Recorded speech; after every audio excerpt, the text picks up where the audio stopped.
guys, and welcome. This is episode 90th of the Sprue, and in this one I'll be painting a 35 scale figure.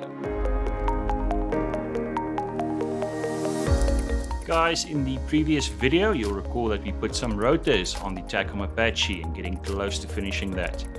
In this video I'm doing something a little bit different. I'm going to paint this excellent figure from Def Model. Now guys, I don't regard myself as being a figure painter. There are many talented people out there. I'm thinking of people like Calvin Tan and my good friend Joe Hudson in the United States.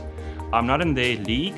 However, I have found a few ways of doing this, a few shortcuts, and I hope to share that with you in this video. So this is not the method, it's merely my method.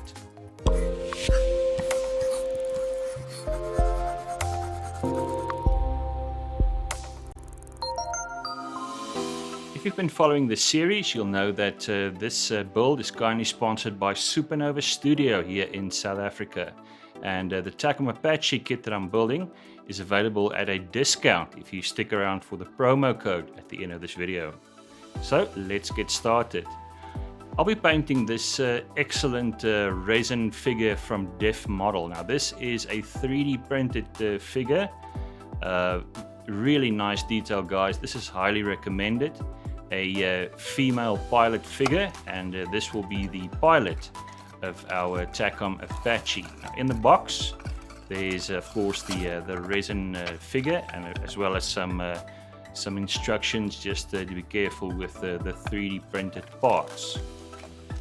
Open the little baggie. This is the usual fare for resin figures. You can see there very characteristic 3D printed supports at the back there, and really excellent detail. This is an absolutely almost flawless figure. Guys, now later on I'll be painting in some really special details, such as the Longbow Apache patch on a flight suit, but first let's get some paint on this figure. Now these are the reference pictures that I used, some Apache flight crew, and I'll be painting this one-piece flight suit. Of course the current ones are two-piece suits, but because the figure is wearing a one-piece suit, that's what we'll be doing. Again, I'll be adding the patch a little later on. There's a nice little piece of molded detail right there, and that's something coming up in the next video. First we need to remove this in order to get to our figure. So the first steps are just to remove these support pieces from the 3D printing process and properly clean up this figure. Now there's actually not a lot to clean up here, just a little bit of sanding was required to get rid of a few little burrs left over from the printing process. Now we'll have to hold this without ruining our paint. For this, a champagne cork and some wire works very well. You get fancy grips for holding figures. Those are of course highly recommended, but this works equally well. So what I usually do is I drill a little hole in one of the feet, in the heel section, take this little piece of wire and just glue it in place with some gel type super glue. Insert the wire into the heel there, something like that. And this now goes into the cork, and the champagne cork makes an excellent grip to hold the figure while we are working. Now, as with most resin figures, there's some slight issues. There are two bubbles on top of the head, and this is easily filled with plastic putty from Vallejo. Of course, like most Vallejo products, this is water soluble, and 1 drop of water makes this very easy to work with, and very easy then to just use a disposable brush and fill up those two bubbles on top of the figure's head. There we go. Perfectly filled, and we are ready to get started with this figure. First step, as always, a good primer coat, and for this I'll be using Mr. Hobby Black Primer. This goes onto the resin figure in an even coat. Now for the painting itself, I'll be using my Red Grass Games wet palette with these hydration paper sheets, and I'll also be using a face painting paint set from Vallejo. Guys, this is highly recommended, available at Supernova Studio, And this is a very high quality collection of paints, excellent for this application. I'll be using a few colors: beige red, basic skin tone, light flesh, burnt red, and then finally brown sand. And these 5 colors will be sufficient to paint this model. The first is the base coat. So I'll be using beige red. Guys, I'll be using my airbrush to apply this to the figure, but please note that model color paint, unlike the model air paint from Vallejo, is not ready to go straight into your airbrush. It needs to be thinned, and for that I'll be using Vallejo thinner as well as some flow improver. This is now applied to the model spraying from the top down, and the reason I'm doing this is to keep all those shadows in place. And you can see there, while I'm applying this paint from the top down, I'm outlining the shadow areas, and this will help us to paint the model. Now, in my opinion, figure painting is one of the hardest skills to perfect in this hobby, and most of the tutorial stuff out there deals with larger scale models. I've managed to simplify this for myself with 35 scale. The first thing I do is to imagine a light source shining directly from above, let's say for the sun. And keeping this in mind, I can now determine where shadows and highlight colors will be. In this case, the shadow areas will be the cheeks, below the lip, the nose, inside the ears, as well as that hairline that I've indicated in purple there. The highlight colors will be the forehead, the nose, the cheekbones, as well as the chin and the lower lip. So keeping in mind our light source from above, it becomes very easy to determine where to apply each of these shades of flesh color. The next step is to start preparing a wet palette with these flesh colors. Guys, I highly recommend a wet palette for this. I'll be using a few of the Vallejo detail brushes, the Pro Modeler brushes. I've got a few of these, size 3, size 2, and size 10.0. And basically what I start with is just to put these colors down on my wet palette and start mixing up different shades. I'm going to start with a darker shade first, just to lay down the shadow tones. You can see there, this will be the hollows of the cheeks, the neck, the hairline there, everywhere where we will have a shadow, a darker tone of flesh. Next are the highlight colors. Now guys, this process of mine is not a linear process. You'll notice that while doing this, I moved back and forth between lighter colors and darker colors. And you keep on doing this until you arrive at a result that you're after. So keep on working the paint back and forth, keeping the paint wet, and working at blending those dark colors and highlight colors. You can see they're applying some of the lighter colors to the nose and the cheekbones, as well as the forehead. The trick, of course, being to blend these colors. Now, guys, the nice thing about acrylic paint is you can use a damp brush and just blend those colors together, blending the light colors and the dark colors, and getting these very nice gradients that you can see there. So this is early on in the process, certainly getting some very nice flesh colors there. And again, alternate back and forth between highlights and shadows, keeping on working the paint. So once I've done this for a while, this is the final result. Certainly happy with the face there, all the skin tones going on there. And I'm ready to move on. The next step is to prepare the neck area, so below the chin as well as the neck itself. And again, I now follow the same process. First, mixing up my my darker skin color. This will go directly underneath the chin, also that neck area there.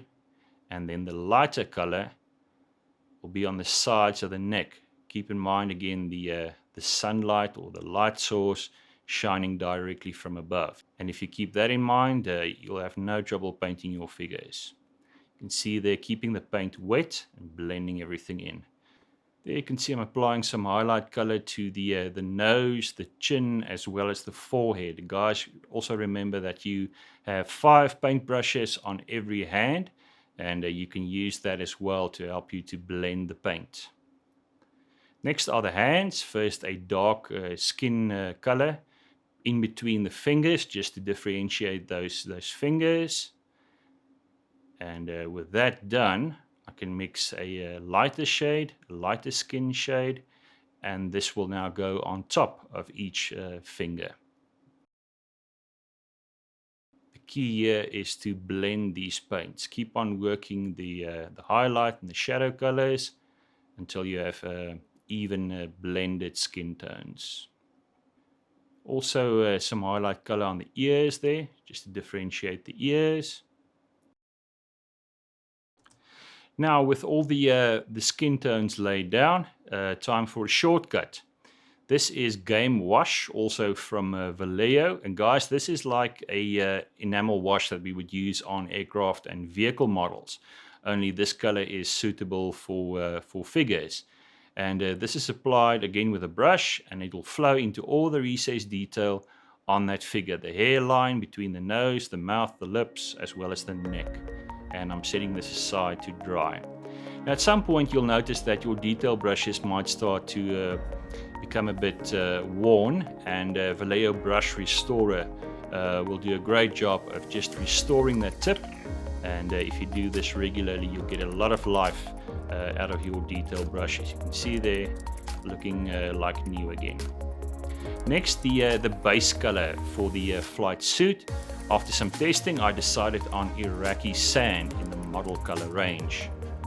Now guys, I've done a lot of work on the face and I don't want to ruin that, so I'm going to apply a clear coat of micro scale, micro flat first, just to protect that skin tones that I just applied.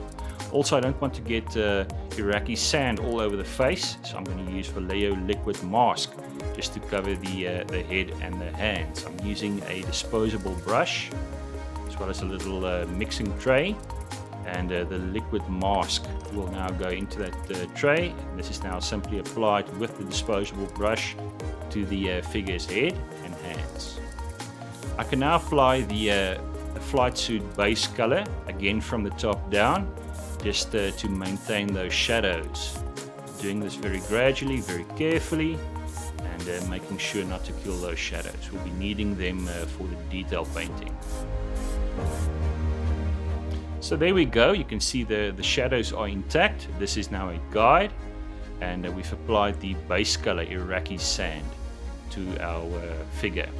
Some touch-up work will be required. This is done with a brush, one of the Vallejo detail brushes.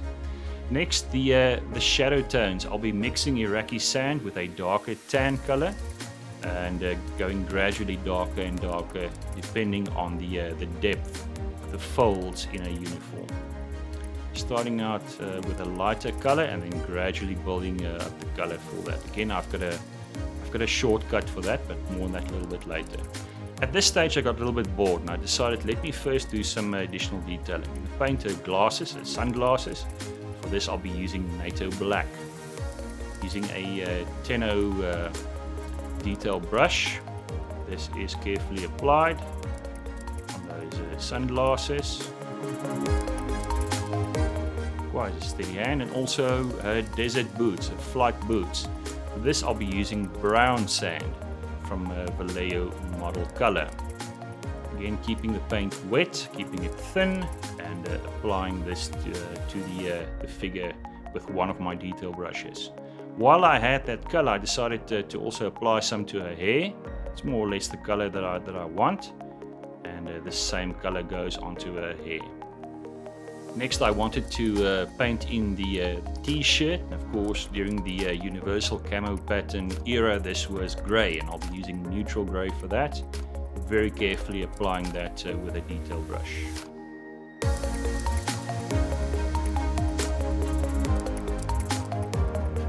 So with this slight detour, the boredom was gone and I could get back to applying those shadow colors. In this case, I used some darker shadow tones, and I just worked those into the folds on a flight suit. Again, guys, blend these colors as much as you can.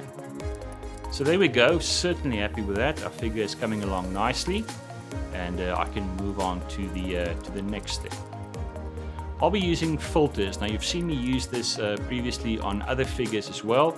This is a great shortcut, guys. These are available from Supernova Studio, and I love these filters from MIG Productions. You can thin them with enamel thinner, and this is now applied to all the folds, all the recess detail on this figure. It will flow nicely and give us some great detail and outlines. This is a very useful shortcut. Also works great on the boots, and this spares us a lot of detail painting by hand. Some more detailing on the hair this time, using a darker color, burnt umber, and this is now used to do outlines as well as some hair detail.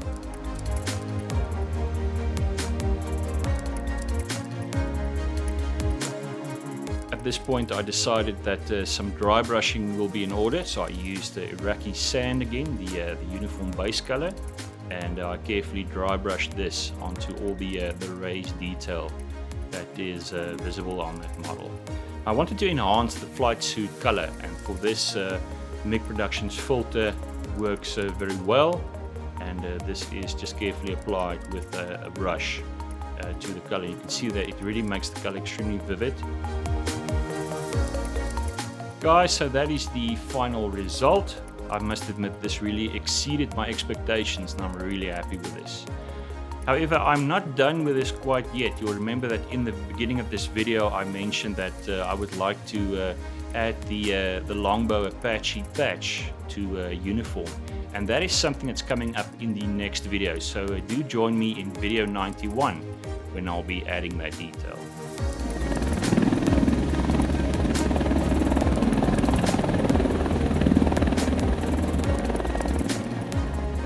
If you're keen to add this TACOM kit to your stash, now is the time to do so. If you use the promo code LONGBOW2601 on the Supernova Studio website, you'll get an instant 15% discount. Guys, this truly is a gorgeous model. I've had so much fun building this, so many detailing opportunities. It's really worth it. This is it then for video 90. Thank you for joining me, and please join me again in video 91. All sorts of interesting stuff coming up there. We're adding some further detail to the figure, and plenty to look forward to. Thank you for watching.